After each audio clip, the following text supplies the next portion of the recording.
یہاں پہ ایک اور چیز D G I S P R نے بات کی کہ آپ کے اس انلیگل سپیکٹرم میں بے نامی اکاؤنٹس کے بارے میں بات کی، ان چیزوں کے بارے میں بات کی، تو آپ کا وزیر اعظم شہباز شریف فارم 47 کا، اس سے جا کے پوچھے نا کہ بھائی جان وہ مقصود چپڑاسی تھا، اور کون تھا جی؟ 2-3 اور بھی ایسے لوگ تھے جو فوت بھی ہو گئے، اس دنیا سے چلے گئے، تو وہ پاپڑ والا پتہ نہیں کون تھا، وہ فالودے والا، پاپڑ والا، لانے والا، وہ سارے اس دنیا سے چلے بھی گئے، تو پہلے آغاز تو ادھر سے جائے نا۔ پرائم منسٹر ہاؤس کا ایڈریس تو فضاروں کو پتہ ہے، جا کے پوچھیں، کوشچنر ادھر سامنے سوال نامہ رکھیں اور کہیں کہ جی بے نامی اکاؤنٹس کا آپ ہمیں حساب دیں۔ جو وہ ایان صاحبہ تھیں جو فرنٹ کرتی تھی، اس پہ نام آصف علی زرداری کا آتا تھا، فارم 47 کے آپ کا جو صدر ہے، اس کے لیے جو پیسہ ملک سے باہر جا رہا تھا وہ کیا تھا؟ یہ کس کو وہ کس کی آنکھوں میں مٹی جھول رہے ہیں؟ یہاں پہ ہم لوگ بات کرتے ہیں جناب لینڈ مافیا کی، انہوں نے بات کی، تو ابھی میں اخبار میں پڑھ رہا تھا کہ جنرل باجوہ صاحب کے سمدھی ہیں، میرا خیال ان کا مٹھو ان کا کوئی نام آتا ہے، اس سے صابر مٹھو، اس سے بات پوچھے نا، اس کے سامنے سوال نامہ رکھیں کہ بھائی جان یہ اربوں روپے کی پراپرٹیز آپ کی آ رہی ہیں تو کدھر سے آ رہی ہیں؟ آغاز کریں نا گھر سے، ہم آپ کے ساتھ دیتے ہیں، بے فکر ہیں۔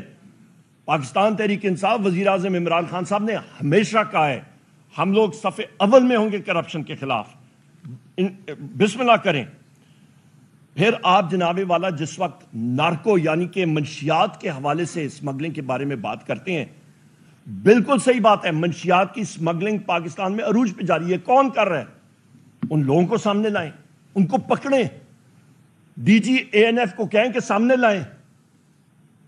آپ یہ ساری چیزیں جب تک نہیں کریں گے کام نہیں ہوگا۔ آپ کا فوکس ہوا ہے، ہمارا ساتھی ہے مراد سعید صاحب رپورٹس ہیں، کیونکہ اس نے یہ ہمت کی کہ اس نے پوائنٹ آؤٹ کیا کہ ملکنڈ کے ایریا میں کئی لوگ آ رہے ہیں، دہشت گردی کو فروغ دے رہے ہیں۔ اس شخص نے، اس نوجوان نے جسارت کی، اس نے کہا جی جنوبی اضلاع سے یہ نیکسٹ ٹارگٹ ہوگا۔ اس کے خلاف کیا ہوا؟ ریاست کو تو سب سے پہلے ان سے معافی مانگنی چاہیے، اور ریاست سے مراد میرا ریاست کے اوزار نہیں، جو آپ کی حکومت ہے وہ بھی، اور ساری کی ساری ریاست، پھر اس سے معافی مانگے کہ جی آپ صحیح کہتے تھے، اور اس کے خلاف جو کیسز جھوٹے بنے ہوئے وہ ختم ہونے چاہیے۔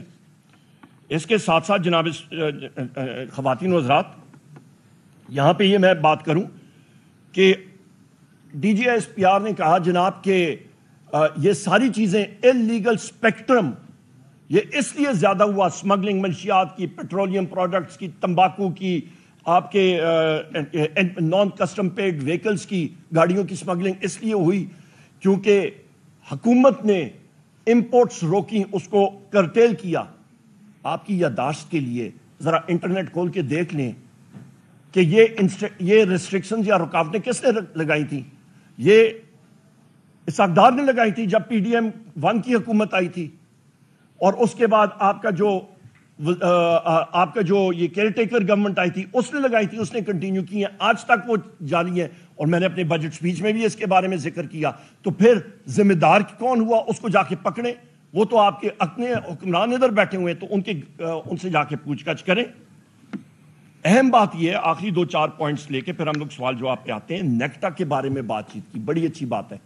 نیکٹا بنا تھا 2008 میں، 8 کے بعد شروع ہوا اس کے اوپر، پھر انیکٹ ہوا، پھر قانون سازی ہوئی وغیرہ وغیرہ، رپورٹس آئیں، تقریباً آپ کے 13 اور تقریباً یہ 15-16 سال سے زیادہ ہے۔ تو 2.5-3 سال تو پی ٹی آئی کی حکومت تھی مرکز میں اور 2 صوبوں میں۔ ہم لوگ یہ پوچھنا چاہتے ہیں کہ 3 سال کو علیحدہ کر کے آپ اور ان 3 سالوں میں دیکھیں کہ دہشت گردی کم ہوئی یا زیادہ ہوئی، اور اس کو ہم لوگ ڈنکے کی چوٹ پہ بات کریں گے کہ دہشت گردی اس دور میں وزیر اعظم عمران خان صاحب کے ٹائم پہ کم ہوئی، زیادہ ہوئی تو کس کے دور میں ہوئی، اس کو پھر سامنے لائیں۔ یہ ہائبرڈ نظام اور یہ چیزیں نہیں چل سکتی۔ اس کے ساتھ ساتھ آپ بات کرتے ہیں کہ یہ نیکٹا اور ایف اے ٹی ایف جو بنا تھا، یہ نیکٹا بنا کس طرح تھا، اور اس کو عملی جامہ ایف اے ٹی ایف کی وجہ سے پہنایا گیا تھا۔ یہاں پہ خواتین و حضرات میں آپ سے یہ بھی کہتا چلوں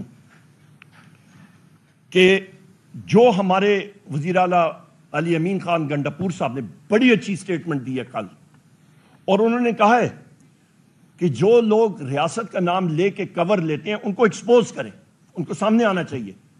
جو بنو کا حادثہ ہوا، ہمارے لوگ بھی گئے، ہماری ساتھی بھی وہاں پہ گئے مرہم رکھنے کے لیے، ہم نے کیا بات کی؟ ہم نے یہی بات کی کہ اس انسیڈنٹ کا ایک انڈیپینڈنٹ جوڈیشل کمیشن ہونا چاہیے، جو ابھی بن رہا ہے انشاءاللہ، انکوائری کریں، صحیح طریقے سے کریں۔ آپ یہ نہیں کہہ سکتے ہیں جس طرح کہ میرے چیئرمین اور ساتھی جناب بیرسٹر گوہر صاحب نے کہا کہ ایک سیاسی پارٹی کو آپ ٹارگٹ کرنا چاہیں، کیونکہ آپ اور یہ مسلم لیگ نون اور یہ لوگ اس سیاسی پارٹی کو، پاکستان تحریک انصاف کو فیلڈ میں وہ کچھ کر نہیں سکتے ہیں، تو لہٰذا یہ انہوں نے اوزار بنائے، یہ ٹولز کے ساتھ آپ اس کو، یہ غلط قوانین کے ساتھ اس کے پیچھے پڑے ہوئے ہیں۔